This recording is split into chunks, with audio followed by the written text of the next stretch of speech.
This is Janet with Small Steps, Big Results. Thanks for joining me today. Today we're going to learn how to make healthier donut holes so you can have something in the freezer when you get a craving. Alright, today we're just going to make a small batch, which will make about 6 to 8 depending on what size spoon you're using to kind of dip out and roll it with. So start out with a cup of oatmeal, and I'm going to grind this into flour in my NutriBullet. The NutriBullet is a very good tool I have found for this project.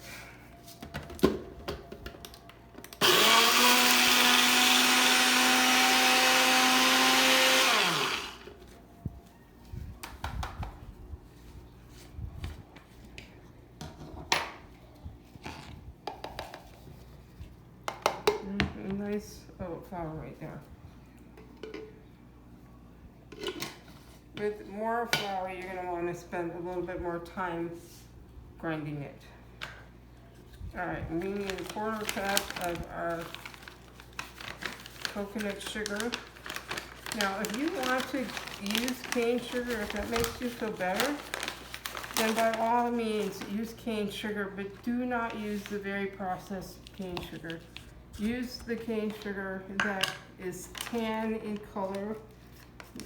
It should say Tabasco sugar, raw sugar, but anything but the very processed white sugar. So either one is good. This just has a lower glycemic index, and cane sugar has a higher glycemic index. That's one of the reasons I like this. And this one even has some nutrients that cane sugar doesn't have. But so now we have a teaspoon of baking powder,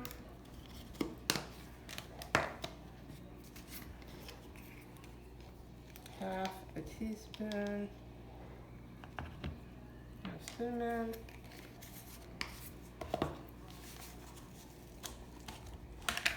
half a teaspoon of salt. And we're going to stir this up just a little bit. And stir this together, kind of get those lumps out that are still in the sugar. And we're going to add a tablespoon of coconut oil.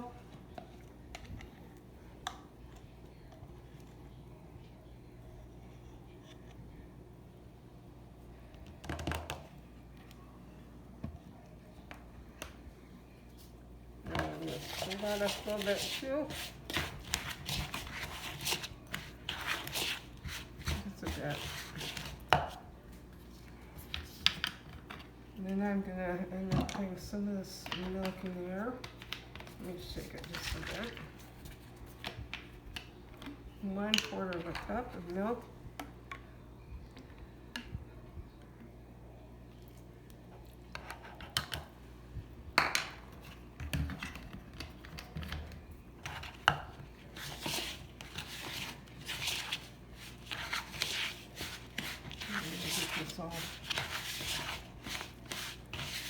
Stir that as well as we can. You can see it's starting to kind of come together there, and that's what you want. You want it to come together because that'll make making the donut holes much more easier for you. Let's see if we can get it.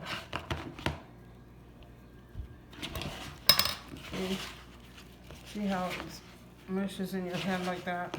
Yeah, this is kind of what we want. So we're going to make some donut holes. I'm just going to scoop it with this little teaspoon and make a donut hole here. And I have got here, this is from my air fryer here, and we've got a parchment paper on top of it, but you do want to leave space uncovered so the air can circulate if you have an air fryer. A convection oven works very similarly to an air fryer, but we're gonna have this prepared for the air fryer.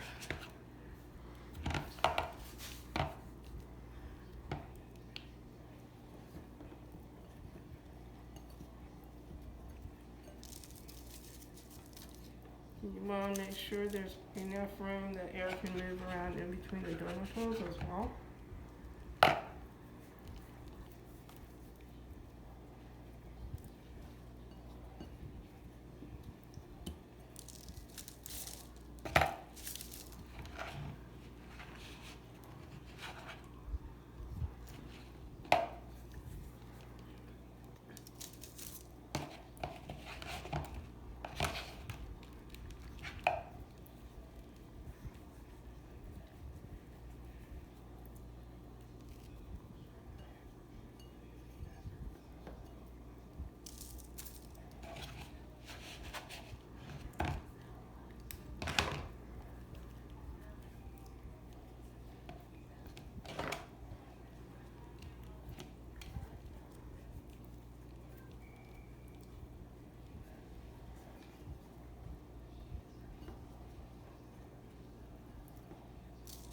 Just have enough for 6 here.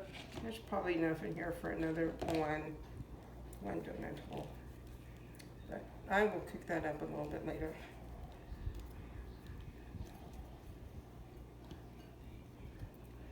Alright, I'm going to stick this in my air fryer. This is going to go in at 370 degrees. For 6 minutes, and then you have to let it cool the entire time before you open the door.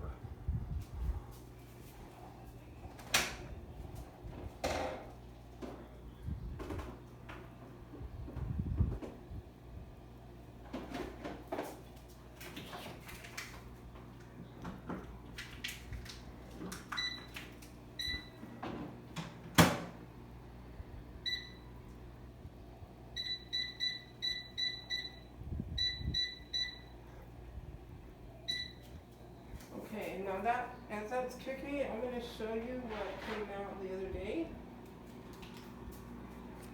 They're all round. They look good. That's what came out.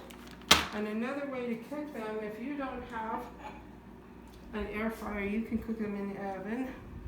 These I cooked at 350 degrees, and I put them in a muffin tin.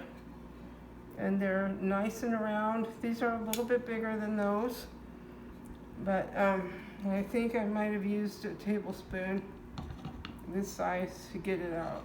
So, and sorry, my roommate had a little snack here.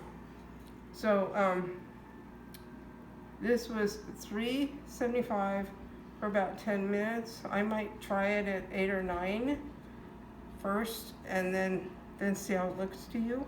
But I cooked them for 10 minutes.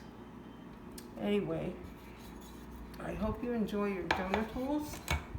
That's something that you can do. Cook them up, put it in the freezer, and have it there for when you have, you know, one of those cravings, you're having a tough day, and you're just wanting something that's a little sweet.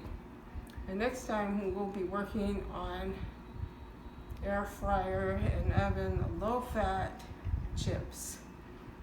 Yeah, have a great day now.